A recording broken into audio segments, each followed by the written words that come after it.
हाँ जी मालिक। स्वागत है आप सभी का class 12th business study chapter number 1 जिसका नाम है nature and significance of management. मैं आपको बोलूं सर, एक ऐसा चैप्टर अगर आप इसके कॉन्सेप्ट को बहुत बढ़िया तरीके से समझ जाते हैं तो आने वाले कई चैप्टर्स आपको बहुत आसानी से समझ में आने वाले हैं।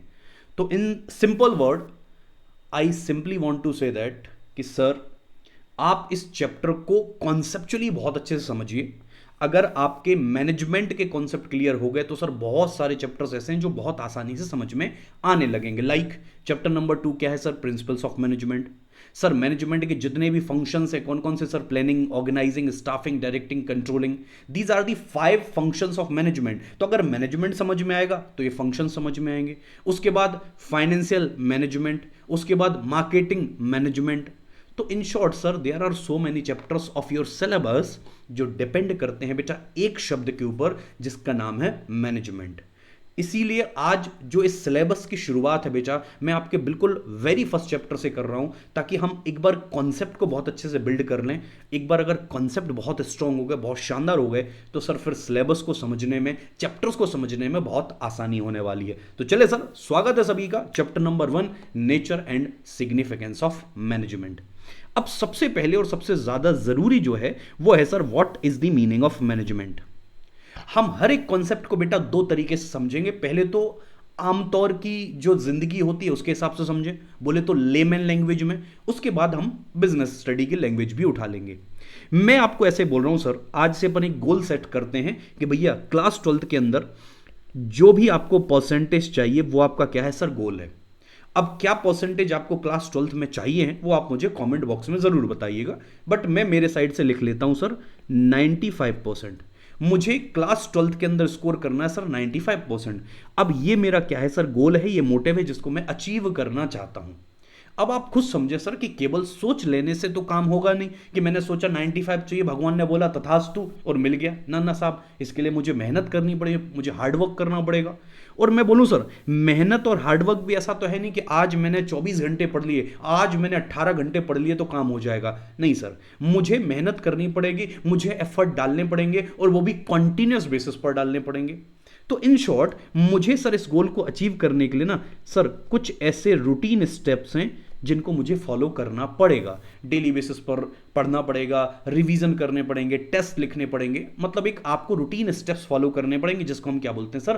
प्रोसेस। बोले तो सर मुझे किसी भी गोल को अगर अचीव करना है तो मुझे एक प्रोसेस फॉलो करनी पड़ेगी। अब सर प्रोसेस के साथ भी खास बात यह है कि मुझे प्रोसेस को फॉलो करते समय दो बातों का ध्यान रखना पड़ेगा। बात नंबर 1 सर, फर्स्ट बात यह है कि सर मैं ऐसी प्रोसेस फॉलो करूं, मैं ऐसे ऐसे स्टेप्स लूं जो सर मिनिमम कॉस्ट में काम कर दे। मतलब मुझे भैया ऐसा नहीं करना है कि गोल को अचीव करने के पीछे मैं इतना पागल हो जाऊं कि मैं इतना खर्चा कर बैठूं, मैं इतनी कॉस्ट इनकर कर दूं जो कि सेंसलेस हो जाए। सर अगर कोई काम मिनिमम पॉसिबल कॉस्ट में कर पाना पॉसिबल है तो मुझे यह कोशिश करनी है कि वो काम मैं मिनिमम पॉसिबल कॉस्ट में करूं। दूसरा बेटा, जो काम पूरी क्वालिटी के साथ अगर परफॉर्म किया जाए तो उसको कितना स्टैंडर्ड टाइम लगना चाहिए। बोले तो सर मुझे दो चीजों का ध्यान रखना है। पहला है पैसा, कॉस्ट, और दूसरा है टाइम।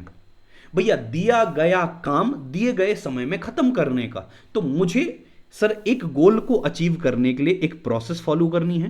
प्रोसेस फॉलो करते समय मैं पैसे का भी ध्यान रखूं और टाइम का भी ध्यान रखूं। इन्हीं सारे कॉन्सेप्ट को अगर मैं मिला दूं तो बेटा इस प्रोसेस का नाम है मैनेजमेंट। इस प्रोसेस का नाम है राजा मैनेजमेंट। देखिए सर क्या लिखा है सर, एक बार आराम से रीड करेंगे। Management has been defined as the process. Management क्या है सर? सिंपली एक प्रोसेस है।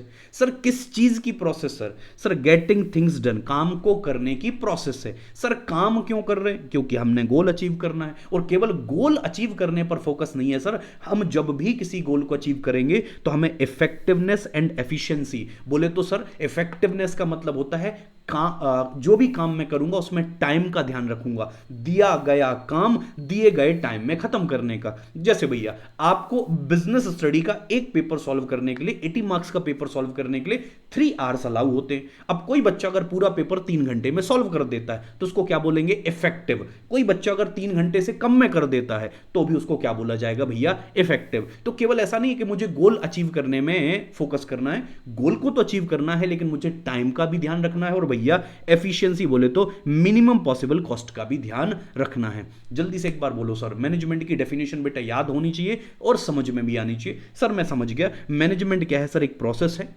किसी भी काम को करने की प्रोसेस बेसिकली मैनेजमेंट है। काम क्यों कर रहे हैं? क्योंकि हमने गोल्स अचीव करने हैं, और गोल्स अचीव करते समय हमें ध्यान रखना है सर एफिशिएंसी एंड इफेक्टिवनेस का। Effectiveness equals to time, efficiency equals to cost. ये देखिए सर, ये देखिए सर, अब ये बेटा आपको जो भी पूरा पूरा बिजनेस स्टडी का जो सिलेबस है, ये जो आपको नोट्स दिख रहे हैं, ये मल्टी कलर नोट्स हैं, ये कलर कोडेड हैं। ये नोट्स आपको मिल जाएंगे बेटा। अगर आपको ये नोट्स चाहिए तो कमेंट बॉक्स में लिखिए नोट्स, आपको बेटा बिल्कुल ये नोट्स प्रोवाइड कर दिए जाएंगे। ओके सर, तो मैनेजमेंट को हम समझ गए सर, मैनेजमेंट का बेसिक मतलब हमें समझ में आता है सर। अब बात करते हैं सर फीचर्स की। अब आप मेरी बात ध्यान से सुनने का। देखो, बिजनेस स्टडी के अंदर जो चीजें बहुत कॉमनली आने वाली हैं मैं उनको पहले बता देता हूं। जैसे एक आता है फीचर्स या कैरेक्टरिस्टिक्स, हर कॉन्सेप्ट का हम कहीं ना कहीं फीचर्स पढ़ेंगे, कैरेक्टरिस्टिक्स पढ़ेंगे। दूसरा आता है बेटा इंपॉर्टेंस या सिग्निफिकेंस। अब सर देखो, इनके पहले मतलब समझ लो कि जब हमसे बोला जाए कि कैरेक्टरिस्टिक्स का मतलब क्या होता है, इसको आप ऐसे समझो कि मान लो आपकी किसी से इंस्टाग्राम पे ऐसे बात होने लगी, समझ रहे हो ना मेरी बात? आपकी इंस्टाग्राम पे ऐसे चिटचैट होने लगी किसी से, आपकी बहुत अच्छी दोस्ती हो गई इंस्टाग्राम पर ही, लेकिन अभी तक आप एक दूसरे को फेस टू फेस नहीं जानते हो, और आप लोगों ने ऐसा तय किया कि चलो यार अब अपन एक दूसरे से मिलते हैं, फेस टू फेस एक दूसरे को जानते हैं। ठीक है भैया, आप लोगों ने एक प्लेस डिसाइड करी कि भैया यहां पर मिलेंगे, और आपने टाइम भी फिक्स कर लिया। उस टाइम पर आप भी पहुंच गए और मान लो सामने वाला भी पहुंच गया। लेकिन प्रॉब्लम क्या है? प्रॉब्लम क्या है कि भैया ना तो आप उसको बाय फेस जानते हो, ना ही वो आपको बाय फेस जानता है। अब मान लो आप उस प्लेस पर जाकर खड़े हुए, आपने फोन उठाया और आपने फोन लगाया, हेलो भाई कहां पे हो? अब भाई क्या बताएगा? भाई अपने बारे में आपको दो चार चीजें बताएगा, वो चीजें जिनको देखकर आप उसको आइडेंटिफाई कर पाओ। जैसे भैया मान लो वो मैं हूं, मैं बोलूंगा भैया मैंने एक स्पेक्स लगा रखा है, स्पेक्स का कलर ऐसा है, मैं ब्लैक टी शर्ट पहनी है, टी शर्ट पर भाई अनअकैडमी का लोगो है। जैसे ही मैं उसको ये चार पांच चीजें बता रहा हूं, वो क्या करेगा? चारों तरफ अपनी नजर घुमाएगा और देखेगा कि भाई ब्लैक टी शर्ट में कौन है। अच्छा, ब्लैक टी शर्ट वाले तो तीन लोग मुझे दिख रहे हैं, लेकिन बोला बंदे ने, सामने वाले ने, क्या उस पर अनअकैडमी का लोगो है, वो ढूंढ रहा है। अच्छा, अनअकैडमी का लोगो, अच्छा उसने बोला था चश्मा, हाँ भाई चश्मा भी लगाया है। अच्छा, जो कलर बोला था, अच्छा हो ना हो ये वही है। और आप जाकर क्या करोगे? उससे मिलोगे, भैया आप जो भी नाम है आप बोलोगे, भैया आशीष सर आप ही हो, आशीष सर आप ही हो? हाँ मैं बोलो हाँ, अरे आप, वाह यार, और ये मुलाकात चालू। अब यहां पर मुद्दा यह है कि सर मैंने जो चीजें मेरे बारे में बताई टू आइडेंटिफाई माई सेल्फ, तो सर उसी को बोला जाएगा मेरा फीचर्स या कैरेक्टरिस्टिक्स। इन सिंपल टर्म बेटा, फीचर्स या कैरेक्टरिस्टिक्स वो चीजें होती हैं जो किसी भी कॉन्सेप्ट को आइडेंटिफाई करने में आपकी हेल्प करती हैं। क्या बोला मैंने? फीचर्स या कैरेक्टरिस्टिक्स वो चीजें हैं जो किसी भी कॉन्सेप्ट को आइडेंटिफाई, और यहां से आपको एक क्या बोल सकते हैं, एक बेटा कॉन्सेप्ट समझ में आना चाहिए कि सर अगर मेरी केस स्टडी बोले ना कि आइडेंटिफाई दी कॉन्सेप्ट, तो मैं समझ गया कि मुझे अगर किसी कॉन्सेप्ट को आइडेंटिफाई करना है, इसका मतलब मुझे किसी ना किसी फीचर की हेल्प लेनी पड़ेगी। यस, एब्सोल्युटली करेक्ट बेटा। तो फीचर्स का मतलब क्या है बेटा? कि वो चीजें जो आपको कॉन्सेप्ट को आइडेंटिफाई करने में आपकी क्या करती हैं बेटा? हेल्प करती हैं।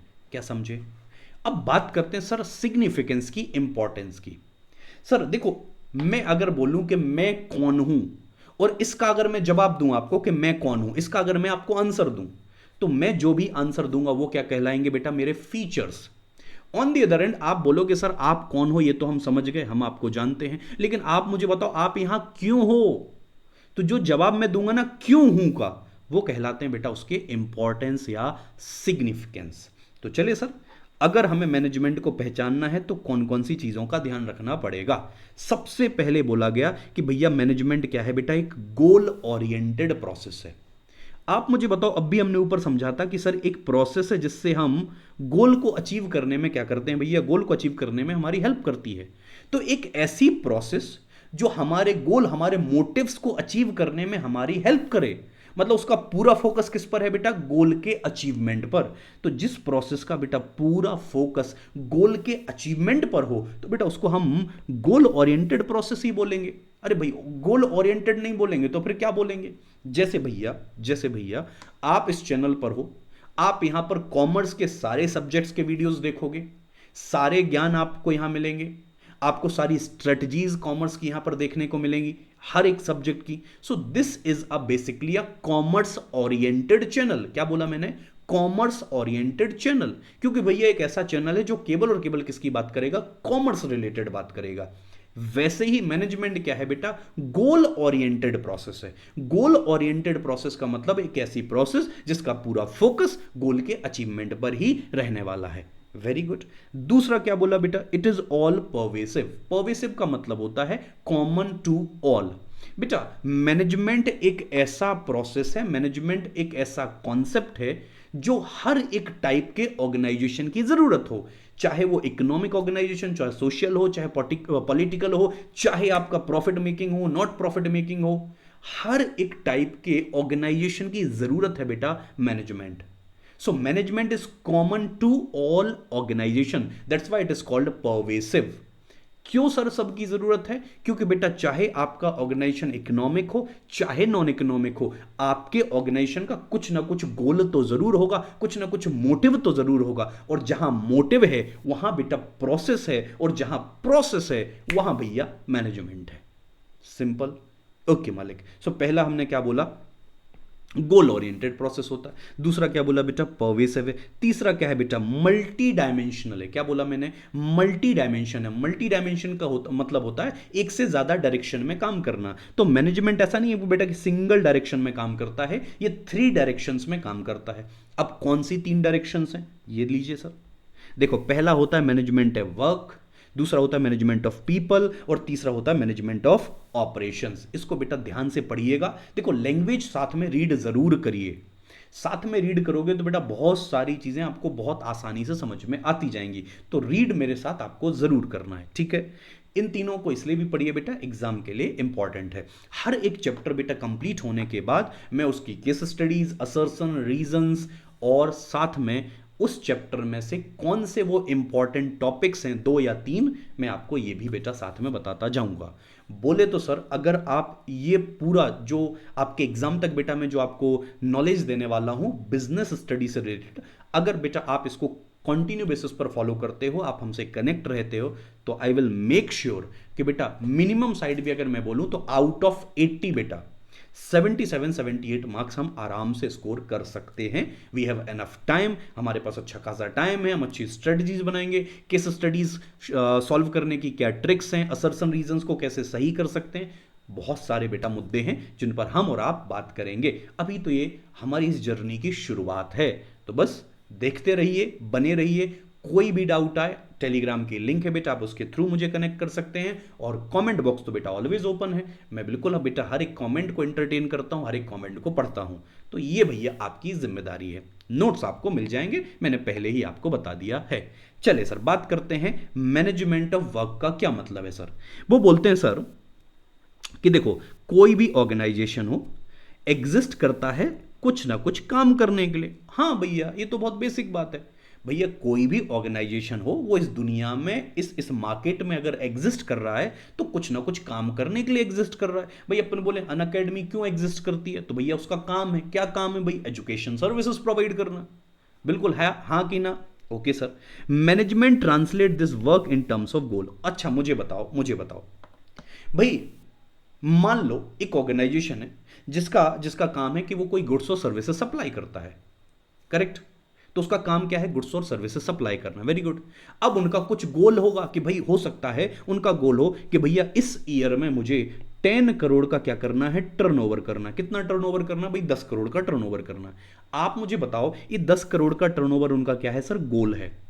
अगर वो इस गोल को अचीव करना चाहते हैं तो इस गोल तक बेटा वो केवल और केवल कैसे पहुंच सकते हैं, उस काम के थ्रू ही पहुंच सकते हैं जिस काम को करने के लिए वो एग्जिस्ट करते हैं। उनका काम क्या था, गुड्स और सर्विसेज सप्लाई करना।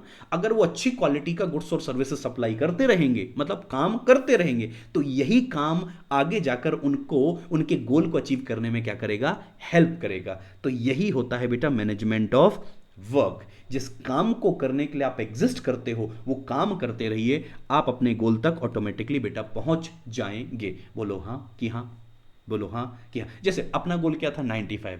अब मुझे बताओ, इस काम को, इस गोल को अगर अचीव करना तो मुझे काम करना पड़ेगा। कौन सा काम, अरे सर जिस काम को करने के लिए एज अ स्टूडेंट मैं एग्जिस्ट करता हूं, मुझे पढ़ाई करनी पड़ेगी, मुझे एफर्ट डालने पड़ेंगे, मुझे होमवर्क करना पड़ेगा, टेस्ट सीरीज, टेस्ट पेपर, ये सारे ये काम है। इन काम के थ्रू आप मुझे बताइए, आपकी ये काम है, अगर इन कामों को आपने मैनेज कर लिया तो आप समझते हो कि सर आप अपने गोल तक ऑटोमेटिकली पहुंच जाएंगे। तो पहला होता है बेटा मैनेजमेंट ऑफ वर्क। डन क्या, ओके। दूसरा आता है मैनेजमेंट ऑफ पीपल। पीपल मतलब सर ह्यूमन रिसोर्स। देखो क्या लिखा, ह्यूमन रिसोर्स और people are an organisation's greatest asset. Obvious सी बात है सर, अपन बोलते हैं कि आप किसी का भी इंफ्रा कॉपी कर सकते हो, मशीन्स कॉपी कर लो, प्रोसेस, लेकिन एक चीज जो कॉपी नहीं हो सकती है वो है बेटा ह्यूमन रिसोर्स। सबसे बड़ी असेट जो किसी भी ऑर्गेनाइजेशन की होती है वो होती है बेटा उसका ह्यूमन रिसोर्स, उसके लोग, उसके एम्प्लॉयज, उसके वर्कर। अब ये देखो, इंटरनल इतना जाना पड़ेगा बेटा, ये जो आप नोट्स देख रहे हैं, ये जो बुक देख रहे हैं, it is a totally totally concept based book, and this book is totally based on your NCERT. अगर आपको सर बिजनेस स्टडी में 95 अबव चाहिए आउट ऑफ 100, तो मैं बोल रहा हूं सर एनसीईआरटी आपको बहुत डीप में जाकर बेटा पढ़नी पड़ेगी। वो काम मैंने आपके लिए यहां कर दिया है। जैसे जनरली आप लोगों से पूछोगे ना कि मैनेजमेंट के कितने डायमेंशंस होते हैं, वो बताएगा सर 3 होते हैं, वर्क, पीपल और ऑपरेशन। अब इसमें गलत तो कुछ है नहीं। फिर आप पूछो कि पीपल के अंदर कौन से होते हैं, अब वो उलझ जाएगा, क्योंकि इतना डीप में जाके बेटा उसने नहीं पढ़ा है। और यहां पर जाकर बेटा आपका जो सीबीएसई है वो क्वेश्चन बनाता है और यहां तक बच्चा नहीं पहुंच पाता है। तो इसलिए हमें बेटा एक एक चीज बहुत अच्छे से पढ़नी है, समझनी है, और मैं आपको एक एक चीज समझाऊंगा। Managing people has 2 dimensions. भैया लोगों को मैनेज करने में 2 डायमेंशन है। पहला, it implies dealing with employees as individual with diverse need and behaviour. अच्छा मुझे बताओ, एक ऑर्गेनाइजेशन के अंदर मल्टीपल लोग काम कर रहे हैं, कितने सारे एम्प्लॉइज हैं, और हर एक एम्प्लॉय की अपनी इंडिविजुअल एक नीड है, उसका अपना एक बिहेवियर है। तो उसकी उस नीड को समझना, उसके उस बिहेवियर को समझना, ये बेटा पीपल का पहला डायमेंशन होता है। देखो अगर मैं या आप किसी ऑर्गेनाइजेशन में काम कर रहे हैं तो ऑब्वियस सी बात है हमारी कुछ ज़रूरतें हैं जिनको हम पूरा करना चाहते हैं। एक बार as an employee, as a worker, अगर आपको यह एहसास हो जाए कि भैया ऑर्गेनाइजेशन मेरी ज़रूरत पूरी नहीं कर पा रहा है, तो आप क्या करोगे, तुरंत कंपनी छोड़ने का, आप दूसरी ऑर्गेनाइजेशन में देखोगे। सेम बेटा, तो बेटा किसी भी इंडिविजुअल एम्प्लॉय के बिहेवियर को, उसकी पर्सनल नीड को समझा जाएगा। पहले ये आता है मैनेजमेंट ऑफ पीपल में। दूसरा क्या आता है बेटा, it also means dealing with individual as a group. और दूसरा बेटा देखो, एक तो आपको हमने अकेले समझा, मतलब एज एन इंडिविजुअल। दूसरा बेटा एज एन इंडिविजुअल आप एक ग्रुप के क्या हो, मेंबर हो। आप एक ग्रुप के क्या हो भैया, मेंबर हो। तो अब आपको कैसे समझा जाएगा, हम डील करेंगे as a member of group. तो एक बार आपको कलेक्टिवली हम समझेंगे, एक बार हम आपको इंडिविजुअली समझेंगे। ये दोनों ही आते हैं बेटा मैनेजमेंट ऑफ पीपल के अंदर। तो पहला था वर्क, दूसरा है पीपल, और तीसरा है बेटा ऑपरेशंस। देखो क्या लिखा, every organization has some basic product और सर्विस। ऑब्वियसली बात है, हमने ऊपर भी बात की थी कि हर एक ऑर्गेनाइजेशन का अपना कुछ ना कुछ एक बेसिक प्रोडक्ट होगा या कोई सर्विस होगी। अन अकेडमी का क्या है भाई, सर्विसेज है। To provide in order to survive, और अगर हम ये प्रोडक्ट या ये सर्विसेज बेटा प्रोवाइड करते रहेंगे तो ही हम सर्वाइव कर पाएंगे। This require a production process. भैया इसके लिए हमें क्या चाहिए, प्रोडक्शन प्रोसेस चाहिए। अब समझना, this is interlink with management of work and management of people. अच्छा मुझे बताओ, लोग काम करेंगे, प्रोडक्शन करेंगे, गुड्स और सर्विसेज को बेटा सप्लाई करेंगे, प्रोविजन ऑफ सर्विसेज करेंगे, तो ही बेटा हम हमारे गोल तक पहुंचेंगे। गोल क्या है, वर्क।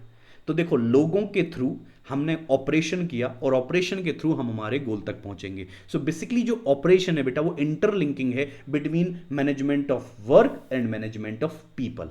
और ये तीनों डायमेंशंस की वजह से मैनेजमेंट को बोला जाता है बेटा मल्टी डायमेंशनल। चलो एक बार पहला बोलो, मैनेजमेंट क्या था भैया, गोल ओरिएंटेड प्रोसेस था। बोलो हाँ। दूसरा हमने क्या पढ़ा था, आ जाओ आ जाओ, दूसरा क्या पढ़ा था, पर्वेसिव। तीसरा क्या पढ़ा, मल्टी डायमेंशनल। 3 फीचर्स हो चुके हैं। चलो भैया फीचर नंबर 4 की तरफ आते हैं। मैनेजमेंट क्या है सर, कॉन्टिन्यूस प्रोसेस है। एक ऐसी प्रोसेस जो वन टाइम नहीं है, ये कॉन्टिन्यूस बेसिस पर चलती रहेगी। क्या बोलते हैं सर ये, the process of management is a series of continuous composite but separate functions. देखो मैं यहां पर तुम्हें बता देता हूं मैनेजमेंट के कितने फंक्शंस होते हैं राजा, 5 फंक्शंस होते हैं, इसलिए इनको भैया फंक्शंस ऑफ मैनेजमेंट बोला जाता है। अब मेरी बात सुनने का ध्यान से, कौन कौन से 5 फंक्शंस होते हैं जो आगे जाकर बेटा 5 चैप्टर्स हैं तुम्हारे सिलेबस के। पहला फंक्शन है बेटा प्लानिंग, दूसरा है बेटा ऑर्गेनाइजिंग, तीसरा है staffing, then directing and then controlling. बेटा मैनेजमेंट का मतलब क्या है, मैनेजमेंट का मतलब होता है बेटा ये पांचों फंक्शंस डिफरेंट है, एक दूसरे से बिल्कुल अलग है, लेकिन इन पांचों फंक्शंस को कॉन्टिन्यूस बेसिस पर परफॉर्म करना ही क्या है बेटा, मैनेजमेंट है। सो मैनेजमेंट करता क्या है, आप बोलोगे मैनेजमेंट क्या करता है, मैं बोलूंगा मैनेजमेंट बेटा ये 5 काम करता है, और ये पांचों काम ऐसा नहीं है कि वन टाइम एक्टिविटी है, ये पांचों काम आपको कॉन्टिन्यूस बेसिस पर परफॉर्म करने पड़ेंगे। और क्योंकि ये पांचों काम कॉन्टिन्यूस बेसिस पर परफॉर्म करने पड़ेंगे, इस वजह से हमारी जो मैनेजमेंट है वो क्या बन जाती है, वो बन जाती है भैया कॉन्टिन्यूस प्रोसेस। क्या बन जाती है राजा, कॉन्टिन्यूस प्रोसेस। यहां तक डन है। ओके मालिक, मैनेजमेंट क्या है सर, ग्रुप एक्टिविटी। देखो यार ऑब्वियस सी बात है, किसी भी ऑर्गेनाइजेशन के अंदर कलेक्शन ऑफ और डाइवर्स इंडिविजुअल काम करते हैं बेटा। There are group of people जिनकी डिफरेंट नीड है, लेकिन बेटा अगर हमें हमारे गोल तक पहुंचना है तो हमें कलेक्टिवली एक साथ आकर काम करना पड़ेगा, और वही मैनेजमेंट बोलता है कि भैया ये क्या है, ग्रुप एक्टिविटी है। दूसरा मैनेजमेंट क्या है भैया, डायनामिक फंक्शन है। देखो डायनामिक वर्ड का मतलब होता है एवर चेंजिंग। अब बेटा देखिए समझिए, बिजनेस हमारा और आपका एक एनवायरमेंट होता है, हमें सर्दी लगती है हमारे लिए बारिश आती है, हमारे लिए धूप आती है, तो ये हमारा एनवायरनमेंट है। वैसे ही बेटा बिजनेस का भी एक एनवायरनमेंट होता है। आपके सिलेबस का चैप्टर नंबर 3 मैं पढ़ाऊंगा, उसका नाम है बेटा बिजनेस एनवायरनमेंट। अगर हमें सर्वाइव करना है बेटा इस दुनिया में, तो हमें हमारे एनवायरनमेंट को समझना पड़ेगा, और उसके हिसाब से हमें अपने आप को चेंज करना पड़ेगा। भाई बारिश आएगी तो हमने बारिश से अपने आप को प्रोटेक्ट करना है। अब ठंडी आ गई, अभी ठंड आएगी, अब ठंड में तुम ऐसे ही खड़े हो जाओ हल्के कपड़े पहन के और सोचो झुकेगा नहीं साला, तो बेटा झुकना तो पड़ेगा। अगर नहीं झुकोगे तो बेटा मारे जाओगे। तो सर्वाइव करने के लिए हमें क्या करना पड़ता है, हमारे एनवायरनमेंट की रिस्पेक्ट करनी है, हमें उसको फॉलो करना पड़ता है। वैसे ही बेटा अगर कोई भी बिजनेस अगर मार्केट में बेटा सर्वाइव करना चाहता है, तो उसका अपना एक एनवायरनमेंट होता है जिसको बोलते हैं बिजनेस एनवायरनमेंट। उसको बेटा उसको फॉलो करना पड़ेगा। अब बिजनेस एनवायरनमेंट की खासियत बेटा ये होती है कि वो हमेशा बदलता रहता है, एवर चेंजिंग है। तो आप मुझे बताओ कल को जिस एनवायरनमेंट में आप हो, अगर वो एवर चेंजिंग है, अगर वो डायनामिक है, तो आपको अपनी प्रोसेस भी कैसी रखनी पड़ेगी बेटा, डायनामिक। जैसे एनवायरनमेंट बदला अपन अपनी प्रोसेस बदल लो, फिर बदला फिर प्रोसेस बदल लो।